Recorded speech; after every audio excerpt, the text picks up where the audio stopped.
Imebomolewa ikashimbuliwa, tukaelekezwa na mmoja wa wenyeji kwamba kuna watu wanapika pombe na wengine wanakunywa pombe katika kijiji cha Gathanje, mtaa mdogo wa Liki.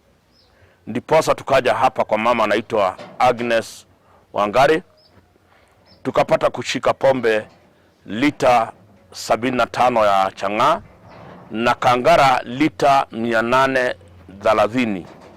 Pia tumeweza kushika watu wale walikuwa wakikunywa pombe, watu 5. Hawa wengine waliweza kutoroka.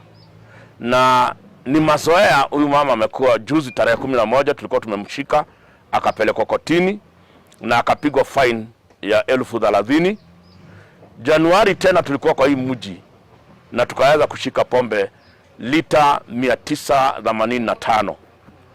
Tumeona amezoea na imekuwa ni mtindo, na hii pombe imekuwa ikichangia uchumi kuzorota katika eneo hii na pia vijana kuharibika.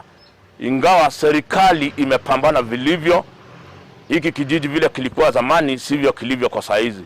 Huyu ndio amezidi zaidi katika eneo hili, na bado serikali itapambana na pombe haramu hadi kuhakikisha kwamba hakuna yeyote atakayeendelea kushamcha pombe hii katika eneo hili kwa wakati wote ule. Tumeanza kuona vijana wamerekebisha. Vijana wengi wako kazi mtaani kwa saizi, wameacha tabia ya kunywa pombe. Kama vile Mheshimiwa Rais amewapa hao vijana kazi, hatungetaka pesa hizo wanapata wakaelekeza katika pombe. Tungetaka wajijenge, wajiendeleze na wafanye mambo mengine ambayo ni ya kujenga nchi.